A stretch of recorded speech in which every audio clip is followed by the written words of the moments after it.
आज महायुतीचे उमेदवार आमचे बंधू महादेवरावजी जानकर यांच्या प्रचारार्थ आयोजित या सभेला मंचावर उपस्थित या राज्याचे उपमुख्यमंत्री आदरणीय देवेंद्रजी फडणवीस, मंचावर उपस्थित उपमुख्यमंत्री आदरणीय अजितदादा पवार, आमचे सहकारी बबनरावजी लोणीकर, आमदार रत्नाकर गुट्टे, आमदार मेघना बोर्डीकर, आमदार बाबाजानी दुरानी, आमचे सहकारी सदाभाऊ खोत, राजेशजी विटेकर, माजी आमदार मोहन फड, माजी आमदार रामप्रसादजी बोर्डीकर, माजी आमदार विलासरावजी खरात, या मंचावर उपस्थित संजय केणेकर, राहुल लोणीकर, संतोष मुरकुटे, सौरभ परिहार,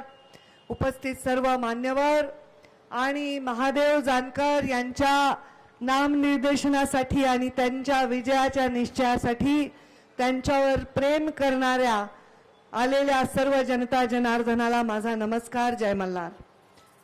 मी आज इथे प्रचाराच्या या सभेला आले.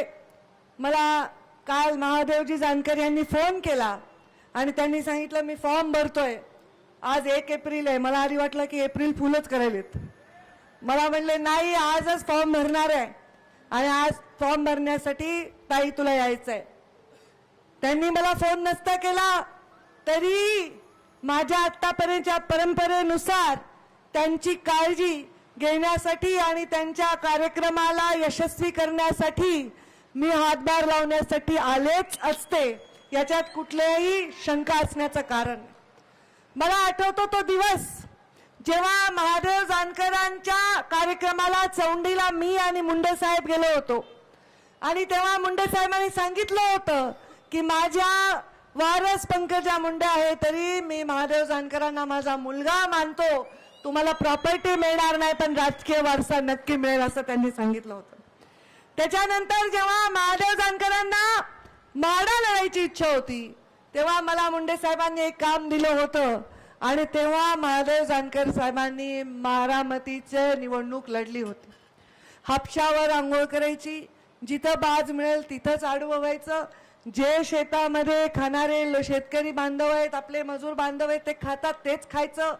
की कुठलाही आर्थिक शक्ती न लावता सुद्धा सामान्य माणसाच्या कुडामध्ये झोपडीमध्ये राहून या माणसाने इतिहास केला आणि त्यांच्या पाठीमागे मुंडे साहेबांनी आशीर्वाद उभा केला. एक बहीण म्हणून मी त्यांची साथ दिली. त्याच्यानंतर ते आमच्या महायुतीत राहिले, विधान परिषद दिली, आता आमदार झाले आणि मंत्री झाले आणि अत्यंत चांगलं काम केलं. विटेकरांनी उल्लेख केला की त्यांचं व्यक्तिमत्व निष्कलंक आहे, कुणाचे 5 पैशाचे ते मिंदे नाहीत. सामान्य माणसाच्या विकासासाठी त्यांनी घर सोडले अनेक वर्षापूर्वी. लोणीकर साहेबांनी सांगितलं तसं महादेव जानकर अविवाहित आहेत. त्यांना काही परिवारासाठी 4 पैसे कमवायची कुठलीही आशा नाही आणि त्याच्यानंतर आता ते इथे आल्यामुळे असा आरोप होत असेल की ते बाहेरून आले तर असं विचार करण्याचं कारण नाही. या महाराष्ट्राच्या हितासाठी, सामान्य माणसांसाठी, भटक्या विमुक्तांसाठी काम करणारा माणूस भटकत राहत असतो, तो एका जागी राहत नाही.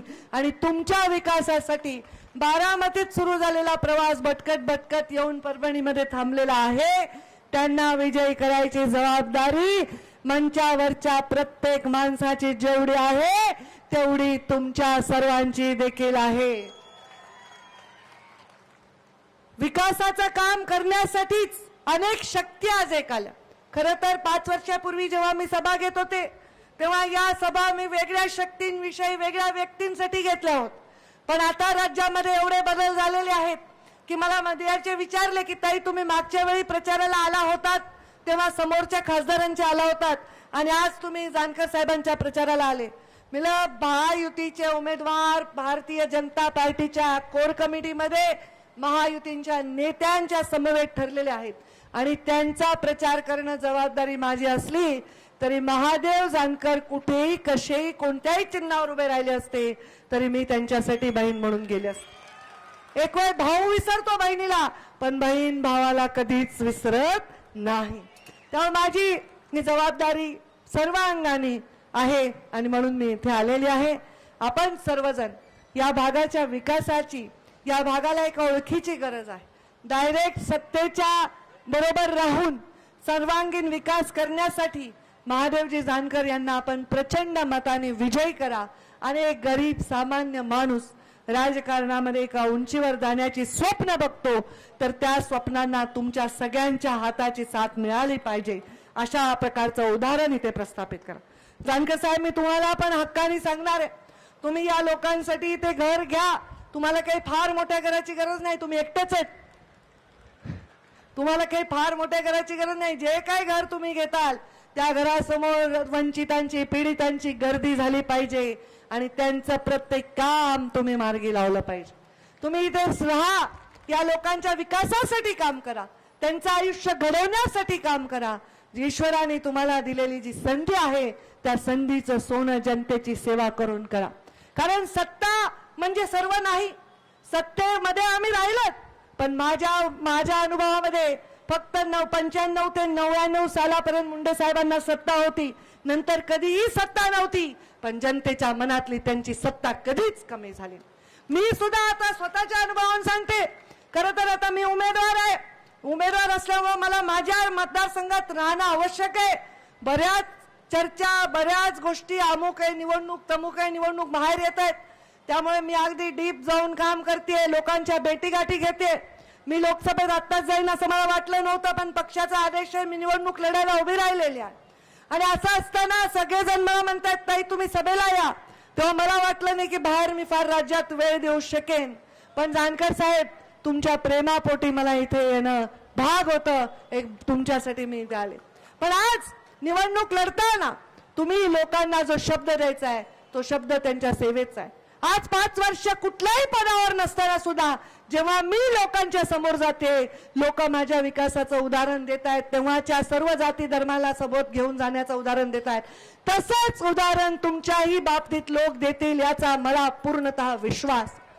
पद आणि प्रतिष्ठा ही कमीत कमी फिकी पडते जेव्हा माणूस डायरेक्ट लोकांच्या संपर्कात आणि सेवेत असतो. त्याच्यामुळे आपण सर्वांनी लोकांच्या सेवेसाठी आपण जे व्रत घेतलंय ते व्रत पूर्ण करण्यासाठी कार्यरत राहावं असा विश्वास व्यक्त करते आणि माझ्या भावाला जानकर साहेबांना खूप खूप शुभेच्छा देते. धन्यवाद. जय हिंद, जय महाराष्ट्र.